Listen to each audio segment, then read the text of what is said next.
What up? 400K. Boo, boo, boo, boo, boo, boo. How's it going, guys? Hope everyone's doing well. Thank you. I'm seeing some congratulations in the chat. I appreciate it. It's pretty huge. I never ever thought in a million years that I would ever get to 400,000 subs.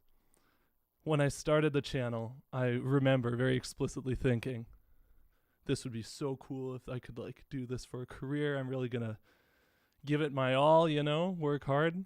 And maybe if I'm super lucky, I'll get up to like, 100K and be able to make a living off it somehow.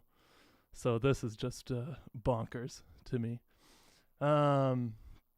Yeah, thank you guys. Big sincere, before we start the Q's and A's, sincere thank you to everyone watching, everyone who subbed, everyone who enjoys the stuff I've been putting out. Yeah, couldn't do it without you. So, all right, enough sappy garbage. I'm going to drink some water. Excuse me. Man, we did it. We got there. 400K. So, man, you guys are so nice. Okay. So first things first. I guess that was the first thing. Second thing second. On my Patreon, I put a little post up to collect some questions from patrons. And I promised I'd go through those first, since these ones are really the real ones, my patrons. Thanks to you guys that I can do this for a living. So they get priority. I'm sure everyone understands. Okay. Let's see. First up, the TARDIS Pig asks, what video game soundtracks inspired you to start this channel? And the answer is simple. Zelda soundtracks. Pretty explicitly. Zelda and let's see. Before I started, I transcribed the whole Sonic 1 soundtrack and like analyzed it very thoroughly. And that was the first time I was ever kind of like, I should post something on the internet. Like I could post this analysis somewhere. So that was the germ for the channel. So Sonic and Zelda specifically. Okay, we're gonna move quick here. Tyler Garavaglia asks, what's one song or game or soundtrack that you've wanted to make a video on, but haven't figured out what to talk about it with it? And that is Wind Waker. Wind Waker was my favorite game as a kid.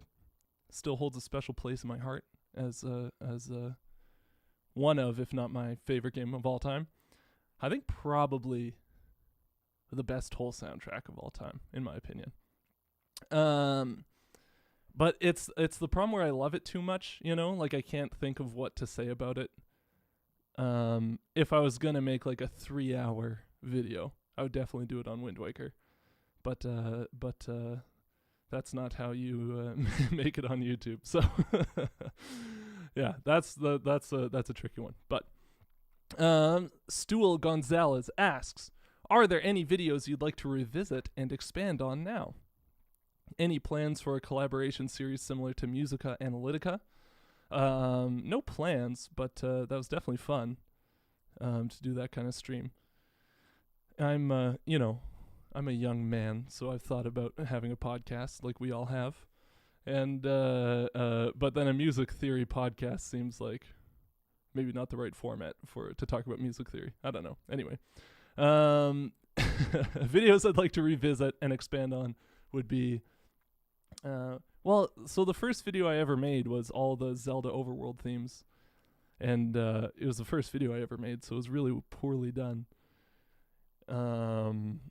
But then now I've already talked about all the Zelda overworld themes in a video, so I feel like I can't do it again, So that's one. Specifically, like the Twilight Princess Hyrule Field theme is so sick that I could do a whole video just on that, but I kind of talked about it in my first video, so that's, whatever.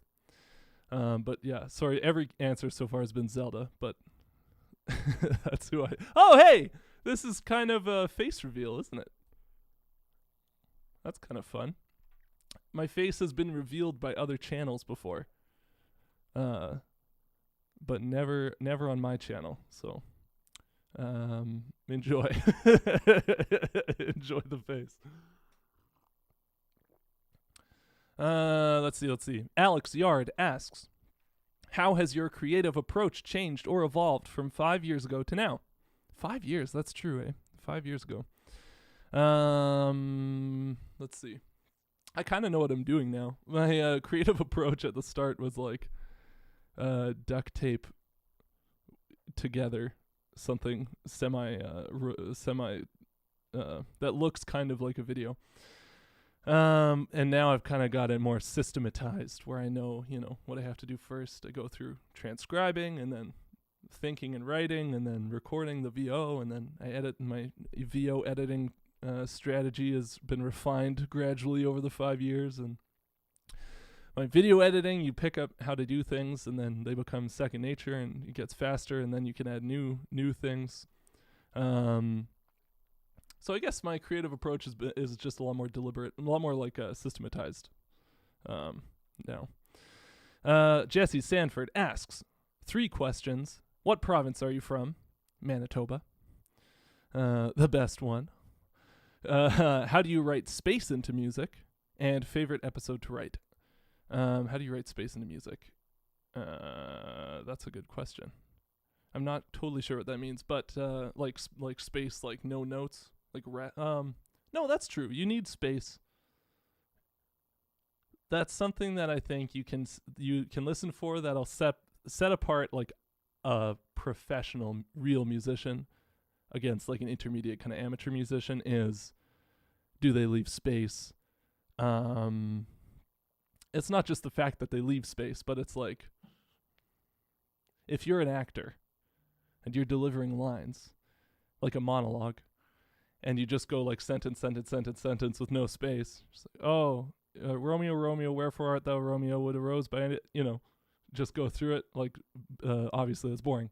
Same with music, right? If you're soloing or something and your phrasing is such that it sounds conversational, it sounds more like human communication, then that sounds a lot nicer than if you're just kind of keep playing.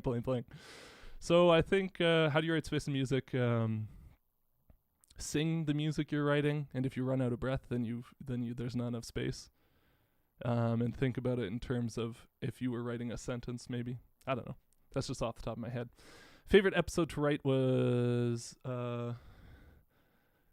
See, I have a problem where as soon as I finish a video, I immediately forget that I did it. So I can't remember most of my output at this point. But favorite episode to write... Maybe I did like a best of the last decade video for 2020. And that was really fun because I didn't realize what games had come out 10 years ago, Like like you don't really think about like, oh yeah, Halo 3 I played all the time when I was a kid. And like, oh, that was like 15 years ago. That's crazy. So that was fun for nostalgic reasons. Okay. Red Hollow asks, you're trapped on a remote island with no service or help for a month after an osprey flew into the cockpit of the plane you were in, incapacitated your pilots with unfathomable precision.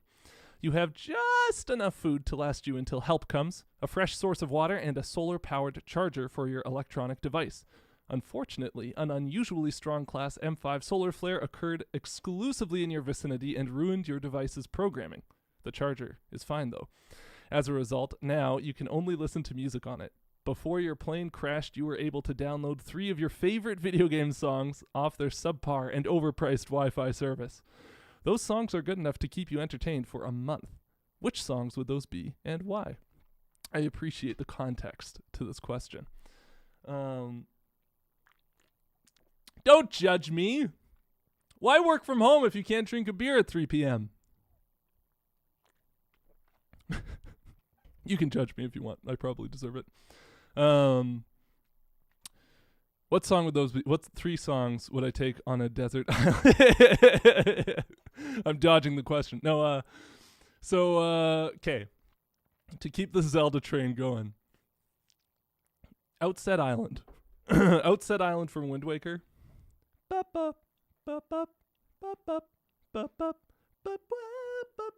That's the biggest banger in video game history. I don't care what you say. I could 100% listen to that for a month straight and not get sick of it. So that for sure. Let me think. Part of me wants to pick like a long song. Like, what's it called? I did a whole video on it. Final Fantasy VI, the last boss theme. Dancing Mad. That just for the sheer length and the variety, musical variety. It's like you kind of get 5 songs for the price of one, you know? So that one, Outside Island.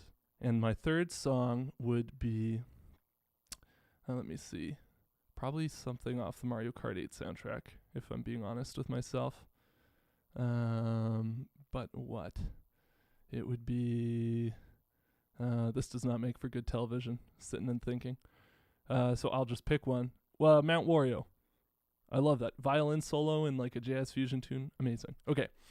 Adrian Slider says, congratulations on reaching 400K. I think one of the... he's just saying nice things to me, so we don't need to read that to everyone. Let's see. I see that it took a while to start building an audience and getting much response to your videos, but you stuck with it and challenged yourself. This is still part of just being nice to me. For the Q&A, have there been certain musical ideas which really changed the game for you once you encountered and understood them?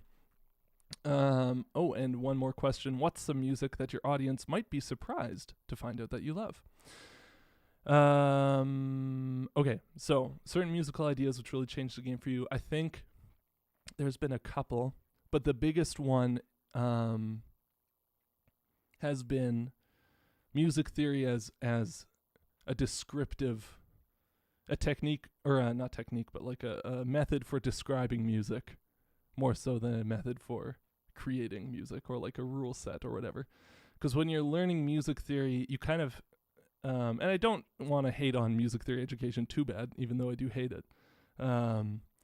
But it's usually presented in kind of a rule format where like, oh, this chord goes to this chord, and that's the right way to do it. When really, in reality, it's just this chord goes to this chord a lot in the music that we all listen to.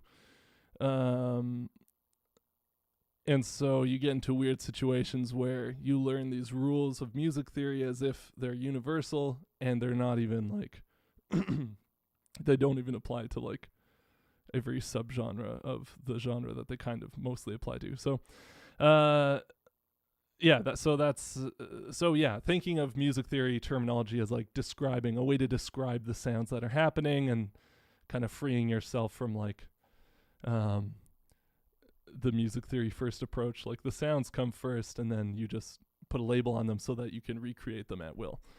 That's a huge one. Some music that my audience might be surprised to find out that I love. I don't really know what people think that I like. I guess I talk about jazz a lot, so they probably assume I'm a jazz head, and I kind of am. Hey Dallas.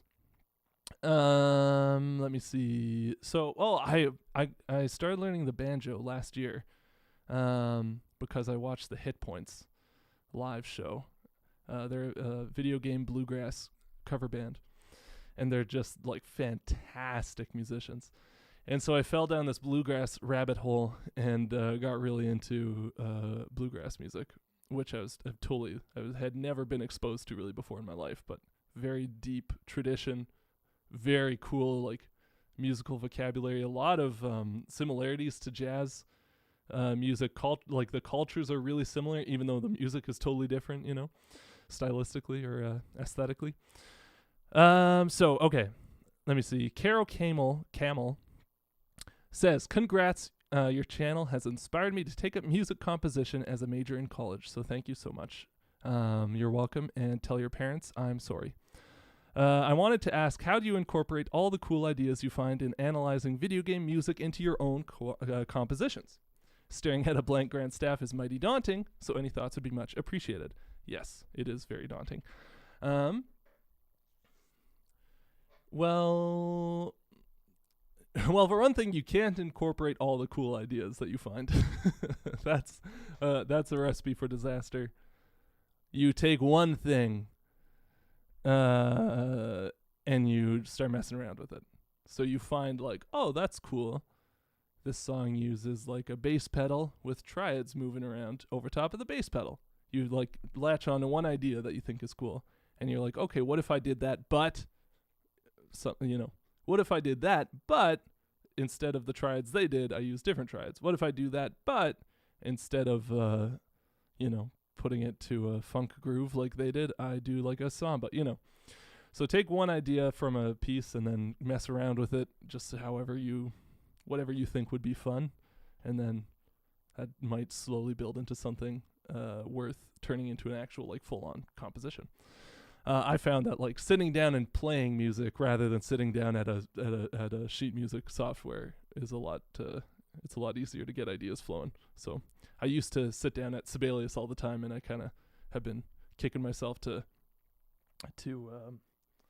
change that approach. So anyway, hope that helps. Omar Zeid says, what's your opinion on minimalism? I kind of know when I hear a song or game soundtrack that seems to be influenced by the classical music movement, but I can't put my finger on what it means exactly aside from persistent ostinato. I think I'm kind of in the same boat. I don't know tons about minimalism. I only have a very surface level understanding of minimalism, and that's because when I listen to it, I go, oh, this is really cool. I really like this texture and vibe for like 2 minutes straight. And then you check and it's like, oh, there's an hour left and it doesn't change at all for the whole thing. Ooh, okay, I'm out. So my opinion is that like it's really, really cool, and I just don't have the patience to really enjoy it the way that the fans who enjoy it. Creed Caldwell says, fantastic work. Thank you for all the inspirational and genuinely creative topics. My question is, what is your process for transcribing? Do you work by ear, use a reference score, etc.? I don't have any reference scores. No one posts their scores for the game music online. That never happens. That has happened, I think, once in the whole last 5 years. I've done a video where the composer, it was Civ 5 or Civ 6, Civilization game. The composer had actually published the scores to his soundtrack on his website, and I could go buy them and then just read them and analyze them. But I think that's the only time anything remotely like that has happened. And I get lots of questions all the time from people being like, where do you find your scores? And just so that everyone knows, I have to transcribe everything myself. Because, you can't find stuff like that online. Usually. You can find other people's transcriptions of stuff, but I never trust them because I am very picky. So my process for transcribing is you listen to the tune a couple times, and then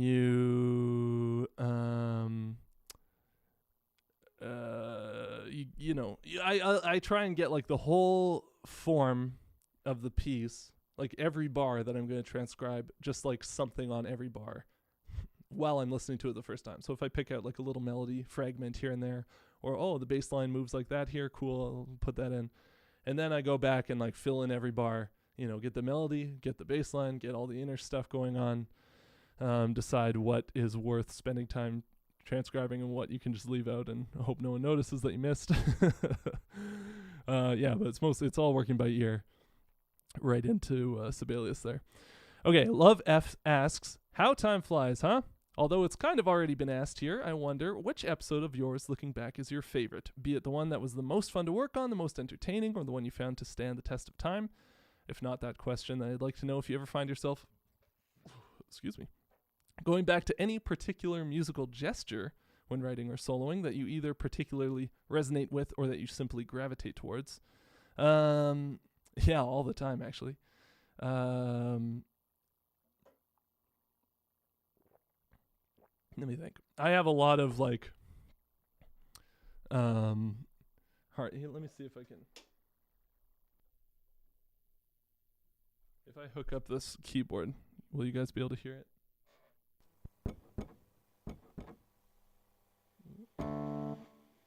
Is that coming through? Hopefully it's coming through. It looks like it's coming through. Hopefully it's not super duper loud. So this kind of thing.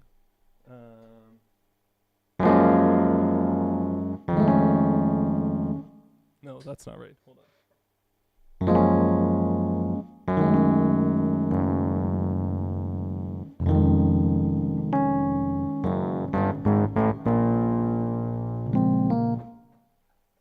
That kind of like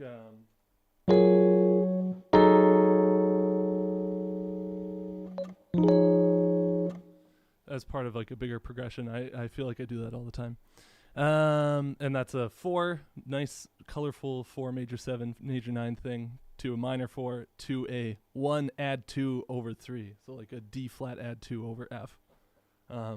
It's a really nice sound, but I that's definitely a crutch that I fall on a lot. And then my favorite episode to work on. Oh, I did kind of answer that already. Then let's move on. We gotta get moving here. Got a lot of questions. Got a lot of Q's and not a lot of A's. So congratulations on the great milestone. Martin Fabian asks, it would be interesting to partake in the process of making the videos. What programs or gear is used? So the programs I use are for recording my voice. I do Reaper because it's free, or not. It's $60, but and you should pay the $60. Even though there's no like difference between the trial version and the main version, it's only $60. You really should pay it. Yeah, that's my DAW of choice.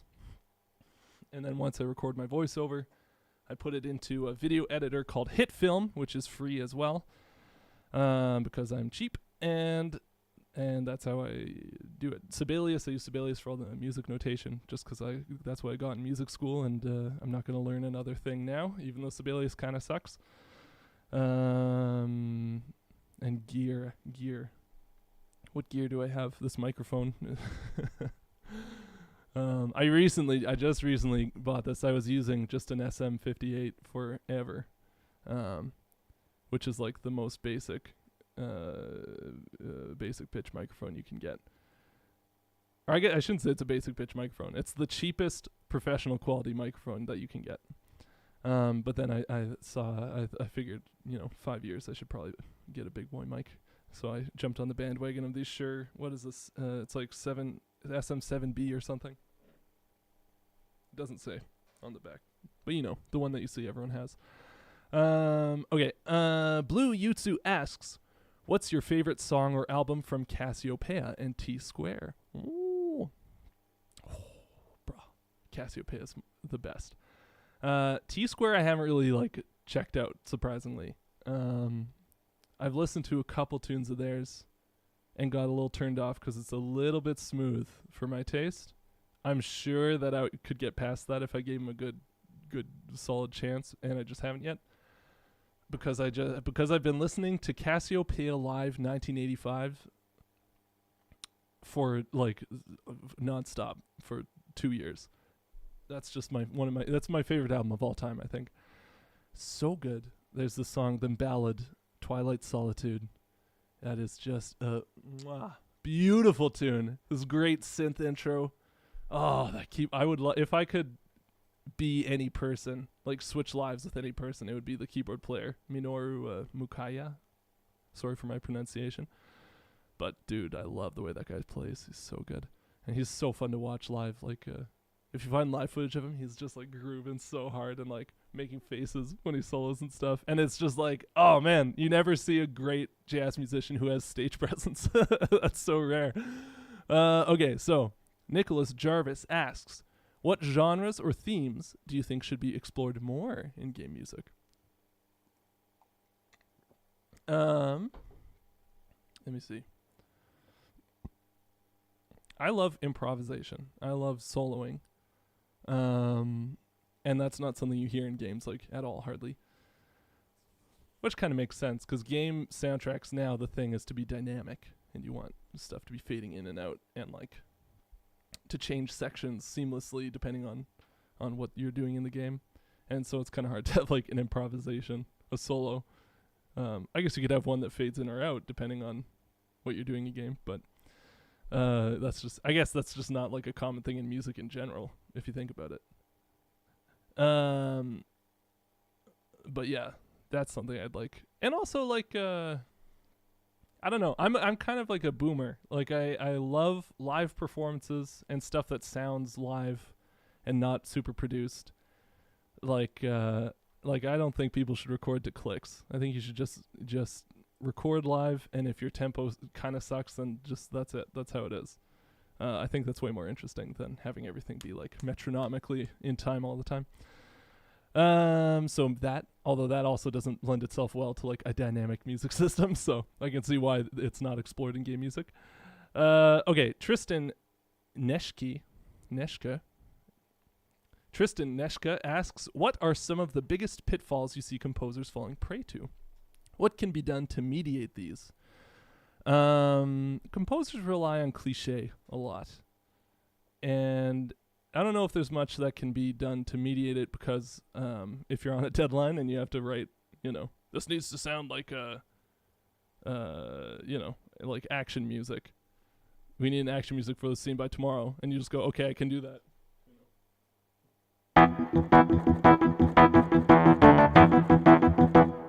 It's like, yeah, that's been done before, but you got your music done by the end of the deadline. So, but yeah, I mean, what are some other pitfalls? I don't know if there's pitfalls so much as stuff that just bugs me personally that I'm sure other people like just fine.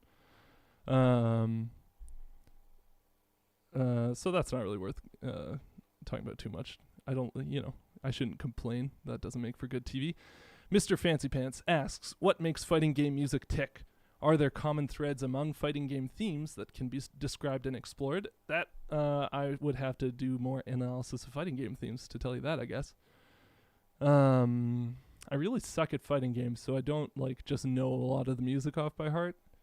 I know like the Guile's theme and all the Smash Bros music, the stuff that you have to know.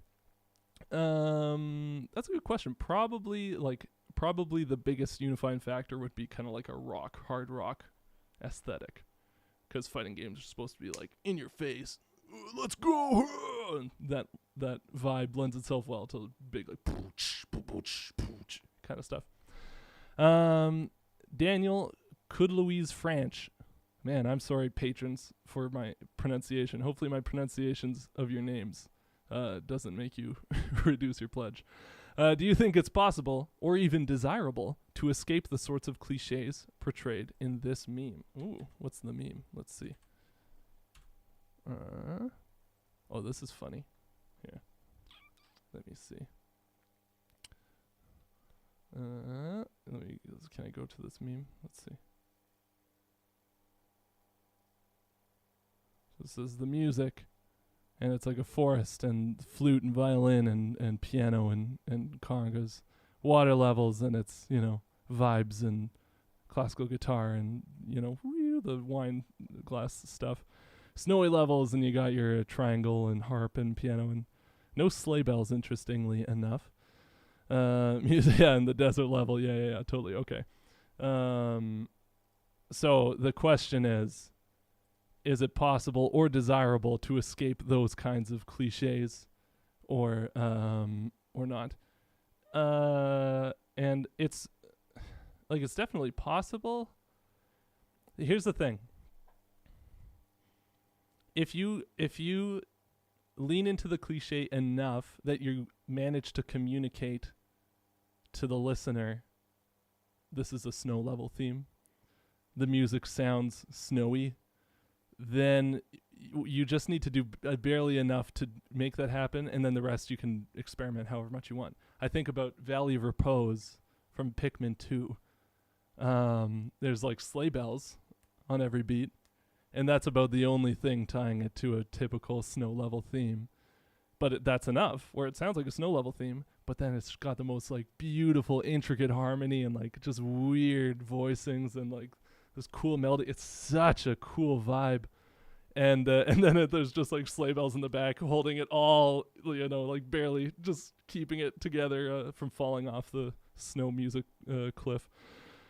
Valley of Repose from Pikmin 2. Go listen to that tune. That's a great piece of music. Serenade asks, oh, that's clever. Spelt like the name Sarah. Serenade. What keeps video game tracks from feeling repetitive? How do I ensure my looping video game music won't drive people insane? Good question. There's some, that's a good question. I think having contrasting sections makes a big difference. Where if you get into a rhythm of A B, and the B is different enough and flows into the A well enough, then you just kind of keep going on that roller coaster ride forever. I'm thinking old video game music, because nowadays the answer is dynamic music. If it repeats a couple times, have it repeat just like the bass line or something, or have things fade in and out algorithmically to make it make sure it's still interesting even 100 repetitions in. But back on the NES, they couldn't do that, obviously.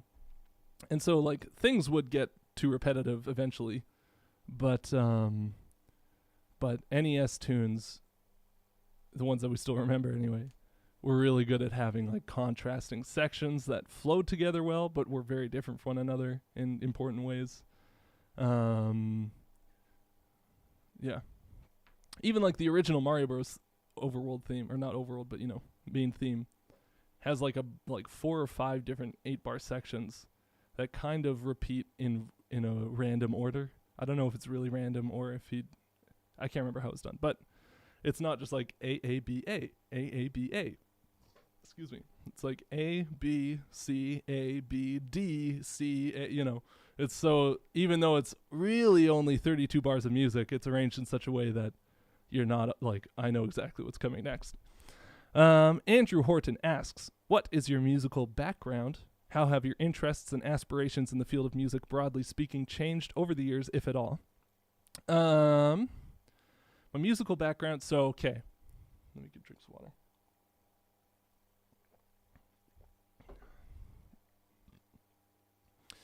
When I was a little kid, I wanted to be a rock drummer, a prog rock drummer. I was big into the nerdy, odd time signature stuff. And then when it was time to go to university, my parents were like, "You have to go to university." And so I looked and said, what degree can I take where I get to play drums?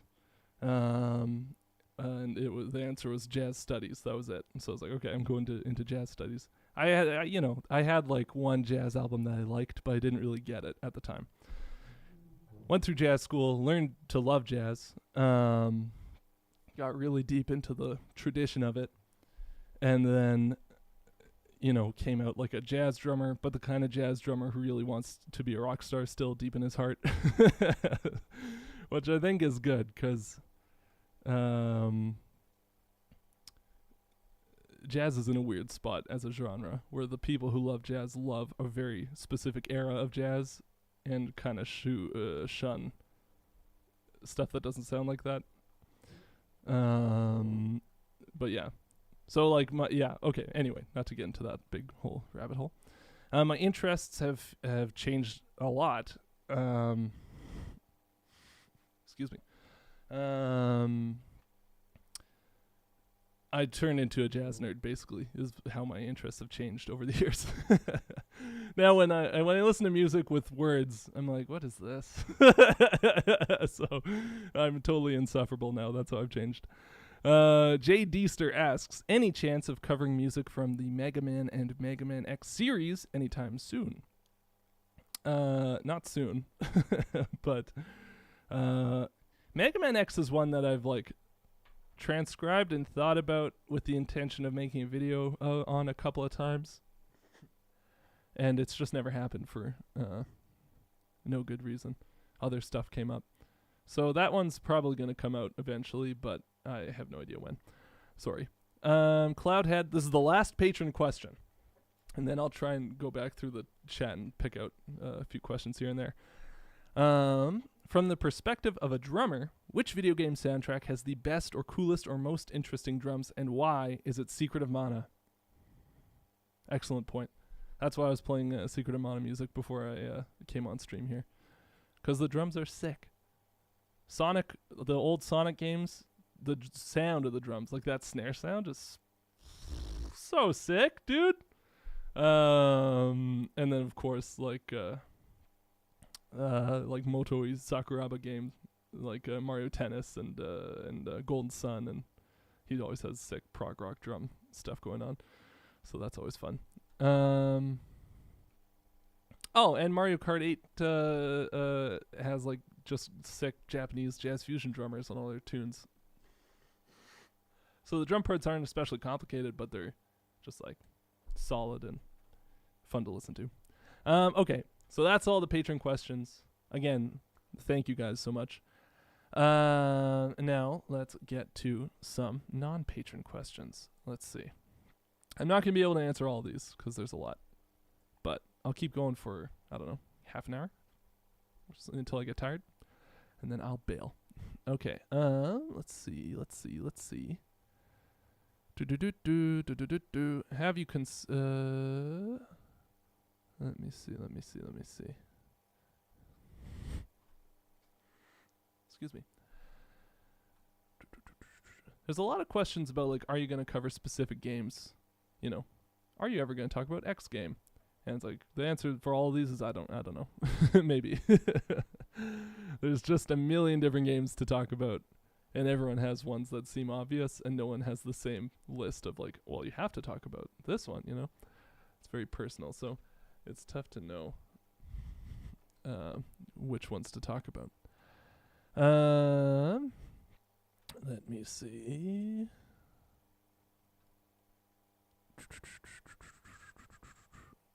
Okay, Seth Gunter asks, I have no experience in orchestra, but I've been listening to orchestral music and want to write more stuff like that. How can I get more familiar to start composing? Okay, so this is a huge undertaking.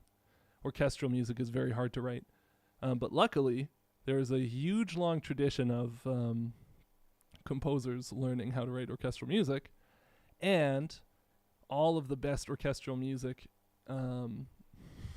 is not what's the word where you can't where all the scores are just online for free legally. Domain. Oh, it's right on the tip of my brain. It's public domain. That's what it's called. So you can go on imslp.org, I think. IMSLP, just Google that and pick whatever your favorite orchestral symphony or whatever is, your favorite composer, and download all their scores and score study your butt off for days, weeks, and months and years. And also just start writing stuff and see what works and experiment. And don't feel like you have to study scores for 1,000 hours before you start. But just if you're like, man, I wish I knew how to write something that sounds like X tune, you could probably get the score for X tune and then see exactly what they were doing to make that happen. Okay. Ooh, this is a great one. Kevin N. asks, if you could describe Koji Kondo's musical philosophy, what would it be? And I have an answer for this because I've been thinking about this guy's music for a long time. And it is, first and foremost, it has to suit whatever part of the game the music's going to be in. That's always his top priority. From interviews and stuff, he said that very explicitly. And also, he's clearly a very melody-first composer, where he tries to find a theme, a melody that really captures the feeling that he's going for. And then all the other pieces, you know, fall into place under that. And also, I bet you he doesn't overthink things.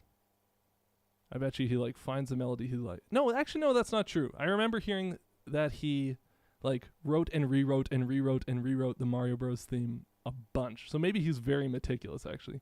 Maybe there's something that I heard about John Williams, is that when he was writing the main theme or an important theme for a movie, is he would, you know, sketch out kind of a vague melodic idea, and then he'd go through and make like 100 variations where he'd change this one note, he'd put it down one, and then he'd try one where he took this note and put it up one, you know, and just like go through and try all these different variations of the same basic idea and see like which one works.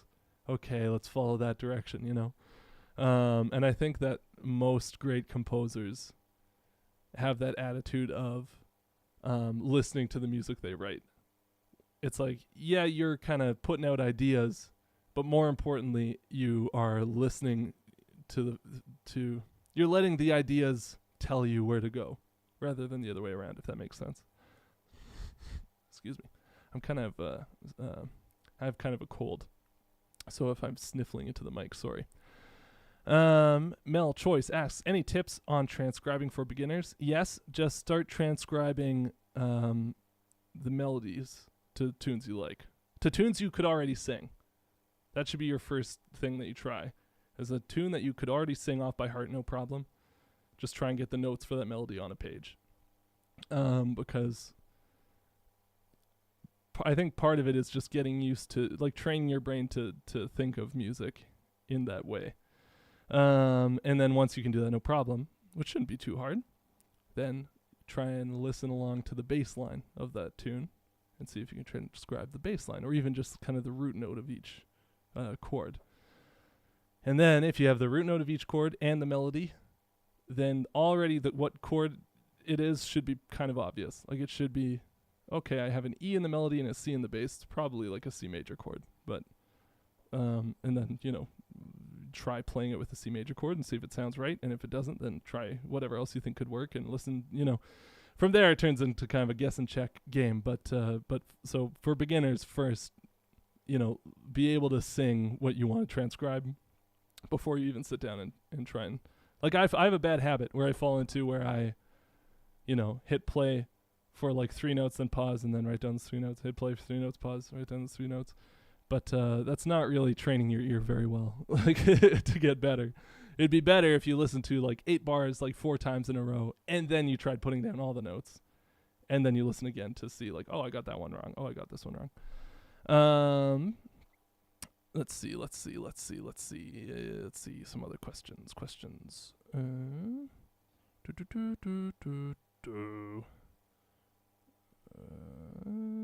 Man, you guys are so nice. Thanks for being so nice.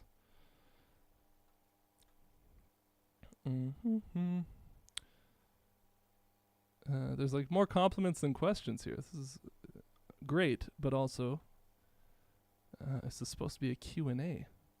Guys, come on. Okay, let's see. Well, here's a softball. Riley Lipinski asks, I went to VGMCon a year and a half ago and saw you and the panel where you played video game songs in different genres, and it was awesome. Would you like to do something like that again? Yeah, that was super fun. Yeah, that was me and some friends, some piano player friends. I was so nervous for that because I don't really play piano, but it was 88-bit and Smart Game Piano and Lyric Wolf were all like piano players, capital P. And then they were like, hey, do you want to come do this panel with us? We're going to it was like a game show. You spun a wheel to get a song, and then you spun another wheel to get a genre, and then it was like, okay, so you want the Pokemon Center theme as a funeral march? Go! And you just had to do it right there on the spot. Super fun. But I was like, oh, I'm not good enough at piano to be here. Sorry, everyone. Okay, let's see. But yes, I love VGMCon. I mean, a great convention. I'm definitely going to try and go back this next year, fingers crossed. Kind of a weird time to be alive, but if everything works out, then I'll be there.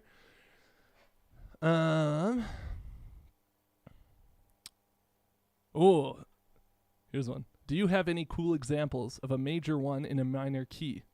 Like a one with some upper extensions? Hitting him with that surprise major one is so nice. I misread the question. I thought you were saying a major one in a major key. Like, how do you make that sound cool? But yeah, that's called a Pickity third. When you're in a minor key and you end off with a major tonic as like a,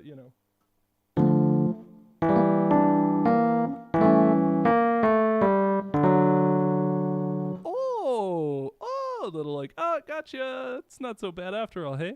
Yeah, Pickity third, that's very, every Ocarina of Time, like warp tune does that basically. There's only one is in a major key from the start, but the rest do,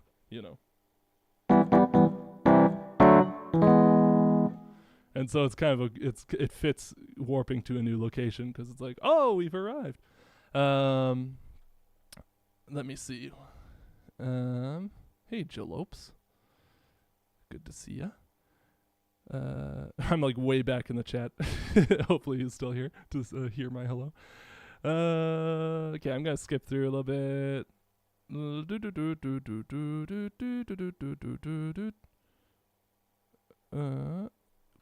Jambrot asks, tips for people learning music on their own. What concepts, theory should we learn and focus on first? Mainly learning music on piano here. Okay, so yeah, music is an infinite ocean of stuff to know, stuff to learn, and you'll never learn all of it. So the most important stuff to learn is the stuff that you can use right now. If you find yourself, like, I think people should, especially if you're learning on your own, if you probably have some goal as far as like, I really want to play pop punk music or I really want to write big sweeping orchestral video game soundtracks. Whatever your thing that you want to specialize in, whatever your favorite kind of thing to write or the thing that you're best at, really go all in on that is my advice. I didn't have that mentality. I was kind of operating, when I was younger, I kind of was operating with this idea of becoming like a session drummer or something. And you hear about these like monster session players who can play any style and any genre and just like be so authentic. And so I kind of went through like trying to learn a basic amount of how to play info on a bunch of different genres. And I don't think that really served me well at all, because we live in an era where if you want someone to play like a samba, you just look online and get the best samba drummer ever to play on your track. You know, you're not going to go into a studio and have a guy working there who plays with every band coming in, or maybe you are, but there's room for like one of those on the planet, basically. So, as a composer, versatility is overrated, I think. Maybe that's totally off. Like, I'm not a professional composer. I don't make a living writing music, so I could, I'm not in the industry at all. But my sense of it is like the guys who I know, who you hear about, who people really like, have like a very specific personal style. And that's what people want for their game when they're like, oh, I really want like Disaster Piece to write my game soundtrack. That's because he has like such a specific style that he's good at. And so the theory concepts that you should learn and focus on, there's some, like, you need to learn what a key is. You should be able to play all the chords in a key. You should be able to play every chord in every key. So yeah, no, if someone's like, let's write something in A flat, you're not like, okay, so A flat, there's an A flat for sure, and then I think the B flat too. You want to get familiar enough with harmony and keys that you don't need to think about that. But then beyond that, like very genre specific stuff, like be able to play a bunch of tunes that you like in the genre you're trying to write in. Stuff like that. Excuse me. That was kind of a long-winded answer. Sorry. Let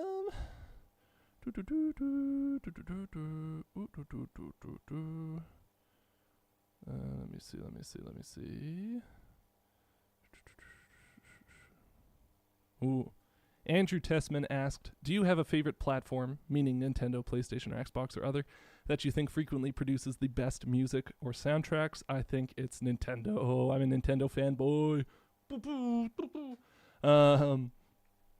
They just have the best catalog, such a strong history and lineage, and like it's kind of not even a fair comparison, because like I don't know, what's a good example, like you think of like a Nier or some game, modern, relatively recent game that has great music. It's like great music, but then a new Zelda game comes out, and it's like, not only is the music great and inventive, but they're also like finding new ways to give you like these old themes that you've cherished for 20 years. You hear Zelda's Lullaby like just briefly quoted, and you're like, crying. So yeah, Nintendo is bae, so to speak. I have played Metroid Dread yet. I skipped to the most recent chat. I'm playing Metroid Dread right now. Love it. Awesome. Completely just awesome. Let me see.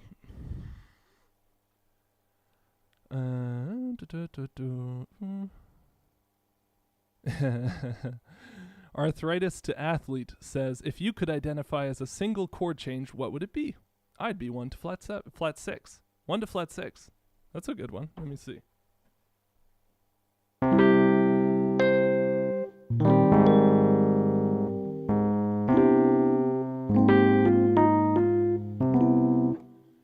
That's a good little vamp. What would mine be? What's a good single change? 2 chords in a row.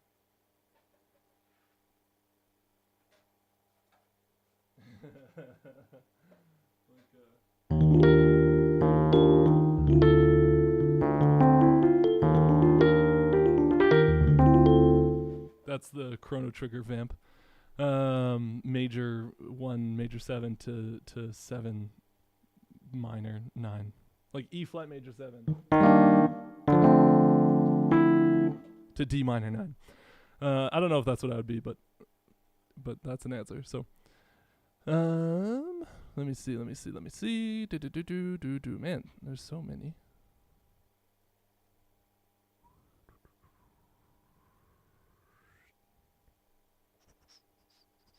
So many questions, so many comments.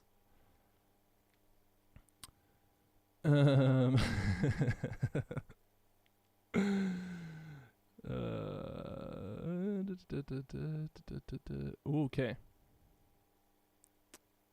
So, okay. Scythe Dev Team asks, what is that melodic style of Yoshiki from X Japan, Studio Ghibli movies, and Koji Kondo stores? What era of classical do they draw from? It all has a similar vibe, super catchy and emotional.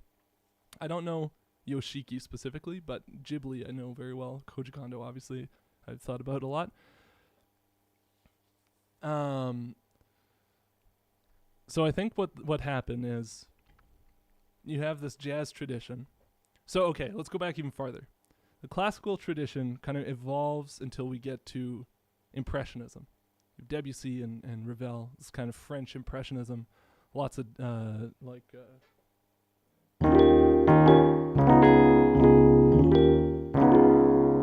dominant ninth chords getting planed around and very beautiful, colorful harmony, and really expressive.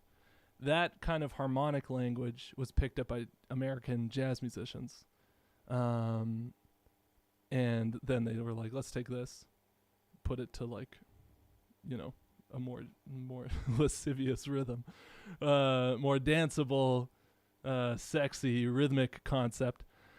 And then jazz was kind of born through this melting pot of different styles and genres that culminated into that. That jazz evolved over the course of the 20th century till we get to a point, 60s and 70s, where it starts to get more experimental. You have jazz fusion, rock musicians playing jazz, or bringing kind of a rock rhythm and aesthetic to jazz language and expanding on that language. Meaning harmonic and melodic language. I think around the 70s, 80s, Japan kind of picked up on this American jazz fusion scene and ran with it. They loved it. And they, in America in the 80s, jazz kind of died in the popular sphere. In the 70s, Bitches Brew was one of the top selling records of the, I don't know what the actual stat is of the year, of the decade, I don't know. But a ton of people bought Bitches Brew, which is wild to think about now because it's such a weird experimental record.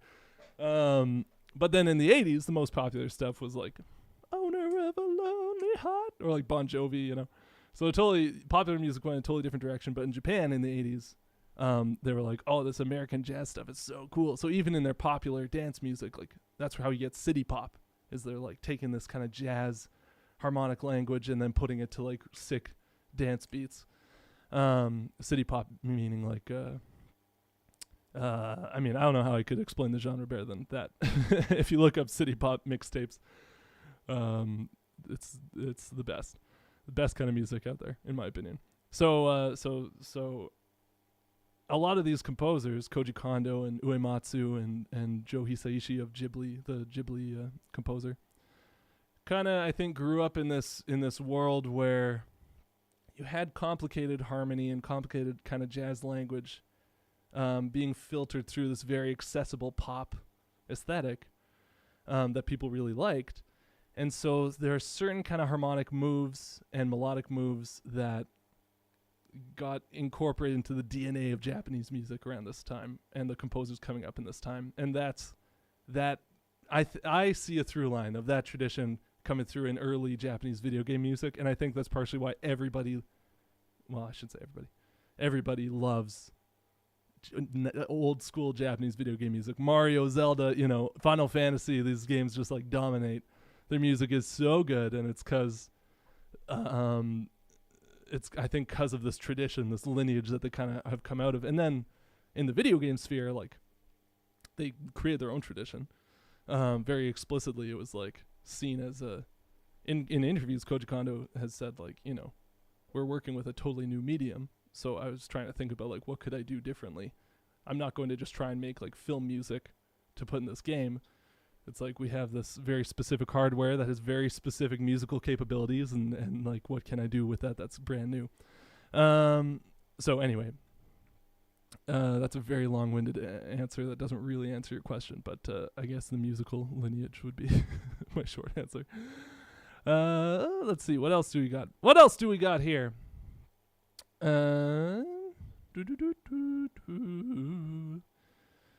The best DAW I recommend for a newbie producer is Reaper, because it's free / very cheap. Excuse me. And there's tons of tutorials online of how to do stuff in it. I'm a total novice at music production. I don't really know what I'm doing at all, but just do as good as you can and gradually get a little better. Let's see.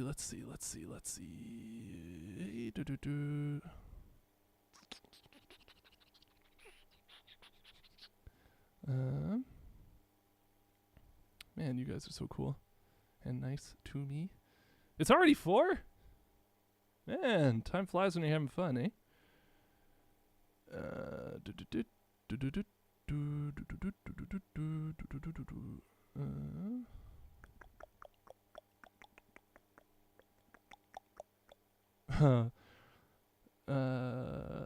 Do I have a favorite piece of classical music? Kyle Hoddle. I hope that's how you say your name. Do you have a favorite piece of classical music? How about a favorite jazz chart?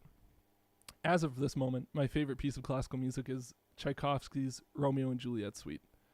I've been listening to that a bunch lately, and I'm a big Tchaikovsky fan. A lot of classical music.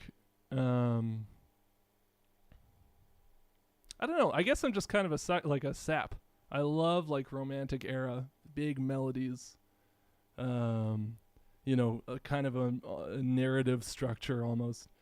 I mean, Romeo and Juliet has a pretty explicit narrative structure, but the way that piece is put together, it just blows me away.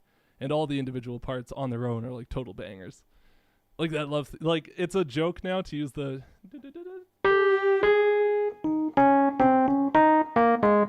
oh. I didn't think I'd get that mostly right. Yeah, that's become kind of a meme, but it is like you listen to the whole piece, and when it comes in after such a long build up, it's just like, kill me. That's so sick. Favorite jazz chart. I really like old cheesy standards. I don't know if it's my favorite, but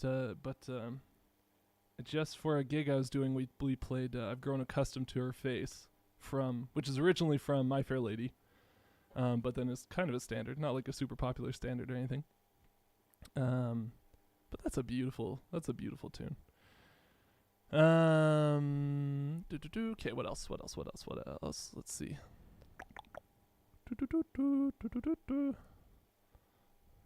Ooh, which Sue47 Simp asks, which jazz drummers would you say have influenced your playing style the most? Probably. That's a good question, actually. Art Blakey has influenced me a lot when I was starting out, because his music is so approachable Before I was really into jazz, I loved Art Blakey. And he's so like shameless about his drum solos and stuff. He'll just on the floor tom be like boom, boom, boom, boom, boom, boom for like 30 seconds. So such a badass, great drummer. I don't know. I feel like every musician kind of goes through phases of like having idols. So like, he was probably my first jazz drummer idol, then Max Roach, then Chris Dave, because we've all been 18. We all want to like, oh, I'm gonna try and do septuplet. I'm gonna take the septuplet as the quarter note and then imply this beat over Billy's bounce or whatever, and everyone in the audience is like, what are you doing? Yeah, that was me for a while. Who's like a recent guy? I don't know. Lately, I've been kind of like Billy Higgins was probably my most recent. I love his swing beat is so straight. It's not like tang tang ta dang tang ta dang. It's like bang tang da dang tang da dang, like almost straight. I love that. I think that's super swaggy. Let's see. Hey, Carlos, my boy, how's it going? I'm a drummer. Oh yeah, I saw a couple of people asked what instrument do you play. I'm a drummer primarily. I have learned enough to sound bad on guitar and bass and piano, but the only instrument I can really like actually play is drums.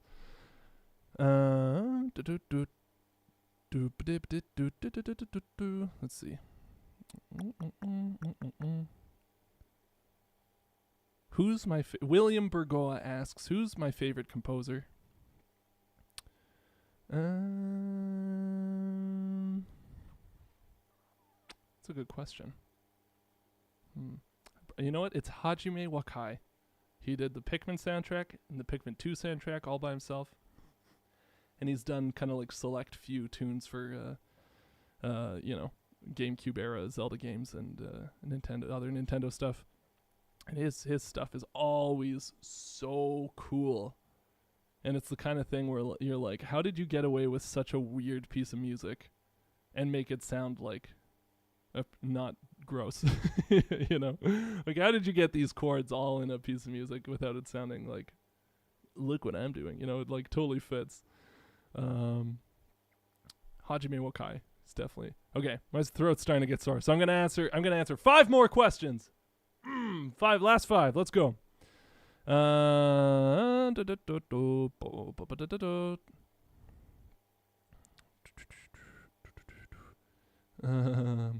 Oh no, wait. Let me see.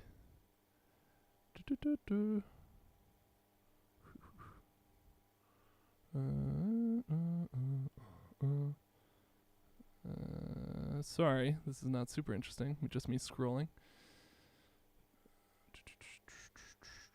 There's a lot of good questions that I just don't have the brain space to answer. Like, do I really want to sit here and think for 5 minutes about my answer? No, that would not be interesting. But I appreciate all the questions. Okay. Andrew Ambrosio asks, what's your opinion on 8-bit music being converted or rendition to orchestra? I love it. I think that's awesome. 8-bit, like, the original 8-bit versions will always be their own thing. Like, that's kind of a cool aesthetic that you can't be replaced by it's, you know what I mean? Like, an orchestral suite arranged version of the Zelda theme isn't going to be just like, oh, this is so much better than the original. It's like a really cool new way of listening to the original, but the chiptune aesthetic is so cool on its own. But I love it. Like, it's such a cool opportunity because so much 8-bit music is contrapuntal in nature anyway. Just by necessity, you can't do chords when you only have 3 notes, unless that's all you're gonna do. But like orchestral music, fundamentally, it's a bunch of instruments that play single notes. You have a bunch of single note lines going in tandem together. So I think it probably lends itself very well to the orchestral format, and it's very cool to hear like a huge, thick, lush, fleshed out version of these tunes that you're so used to hearing in a really skimpy 3-note form. So big fan.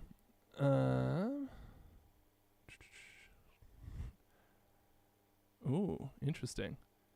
Austin Tran asks, are you working on this channel by yourself and would you look to hire people in the future? I am working on this by myself. I do everything. I've thought a lot about hiring people in the past, but it's always seemed like a little bit more trouble than it's worth. Like it would have to be someone who really gets music theory in a way where I'm not worried that like if I hired a video editor or something, I don't know. It's just it's a weird work process because it's a lot of like drawing notes on sheet music and then editing stuff to come in. Like how do you edit sheet music on screen to look interesting? It's a very specific kind of skill set that I've carved out for myself over the years of doing this. And I have a feeling that I would have to just teach someone how to do it from the ground up, and that's probably worth doing, but I'm pretty lazy, so maybe we'll see.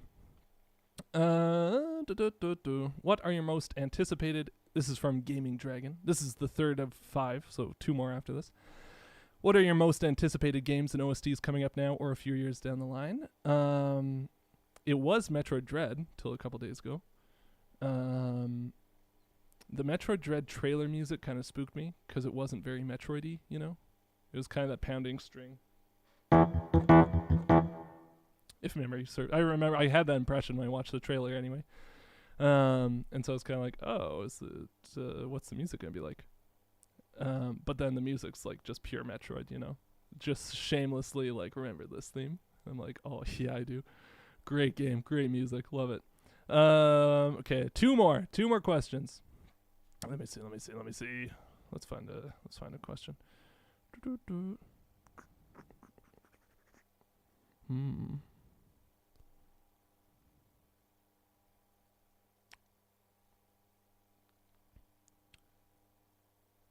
Oh, interesting. Okay, so I see 2 that are good. Hey Mertucan, how's it going? You're my favorite, don't tell the others. Sorry. Okay. Flaming Luigi asks how to treat / overcome musical burnout. This is a super tough question because I'm sure it's a little different for everyone.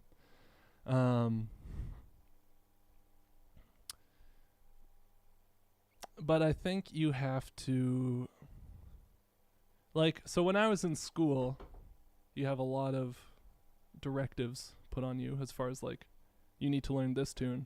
You need to learn. It doesn't matter if you like the music, you're playing this, you know, which is really good, I think, for your development. Because if you only learn kind of what you want to learn, you're not going to grow the same way that you are if you're pushed. But in spite of that, it does burn you out to just be playing stuff you hate. And especially if you have to work really hard to learn it, like if it's hard stuff, that can be really tough. And I know for me, just taking time off helped a lot. Like I graduated and I said, okay, I'm not going to play drums anymore. And I didn't for that's when I started my YouTube channel actually, is I moved into an apartment where I couldn't really play drums anyway.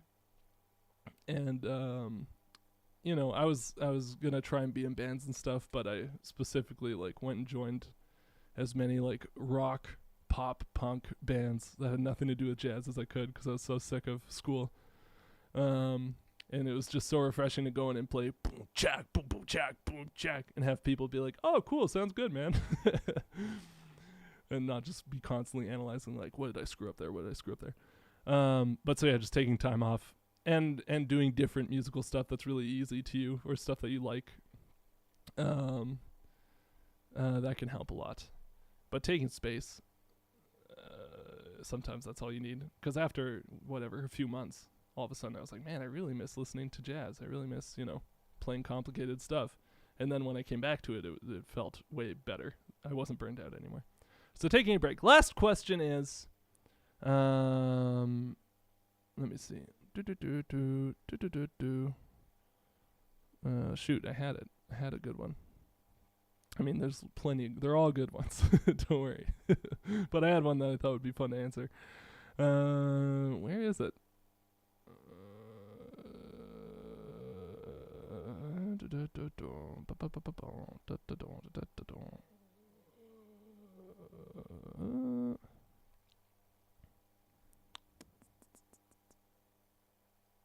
Man.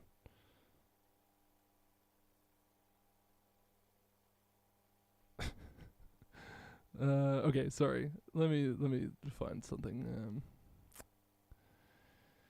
Okay, here we go. Jesus Quintero. Sorry for butchering your name.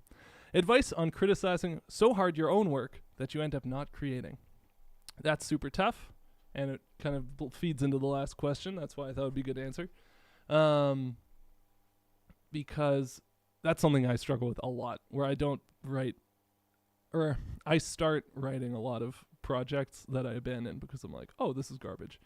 But I know in my head, if I can convince myself of this, it would make my life better. I know, like, theoretically, that it's more important to just finish something, even if it's crappy. And the times that I have done that, it's turned out not to be as crappy as I thought, you know? I think you need to remove yourself from the project a little bit if you are too down on your writing. It's like, okay, if you're playing a show, and you're a student, you're still learning, you're going to feel like you're crap.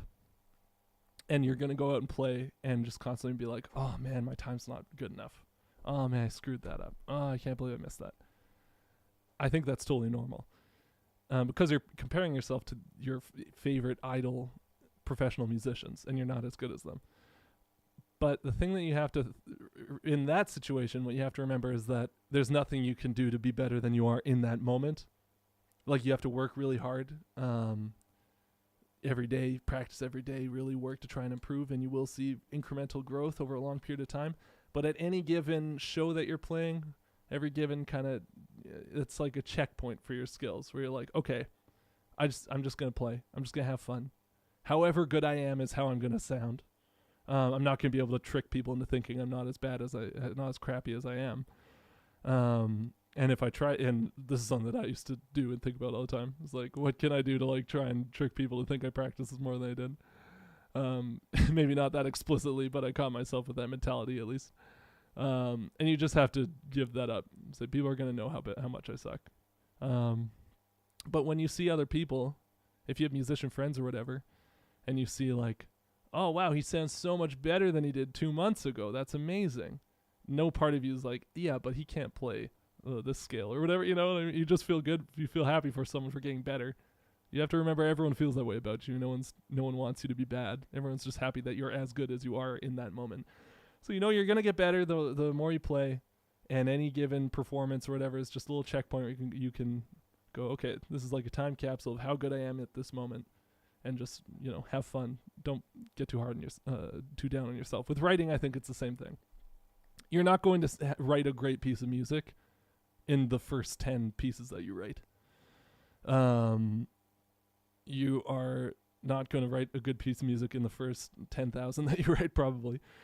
Maybe that number is too high. I don't know. Obviously, some people are more naturally talented at this stuff than others, obviously. So the number is going to be different for everyone. But for you, you can't be someone different than who you are. So if you just acknowledge, like, I'm going to have to write, like, at least 200 pieces of music before I really have this, really can generate music well. You just, like, finish projects. Like, okay, this is the 10th project I've finished. The tune is done. And it sounds bad, but that's just what it is. Okay, I never have to think about it again. If you never finish the projects, then you don't improve as much, you know. Excuse me. Or maybe you improve at starting projects, but you never practice actually finishing them, which is a problem. Because nobody likes to listen to the start of a song, you know. You're not going to play a song at a concert and then halfway through be like, hey, we haven't written the rest. But, you know, it's probably going to be pretty good when it's done, right? Okay. So that's my stream. Hope you guys had fun. Thank you all for coming. Thank you all for subscribing. Again, can't thank you guys enough. Phenomenal. You're the best. This was a lot of fun. This was a lot of fun. I might do more of these in the future if you guys had fun, because this is great. yeah, and I'm gonna go drink a lot of water and lie down for a bit. So excuse me. All right. Thanks again. I'll see you guys all in the next video. And hope you're all having a great day. Okay.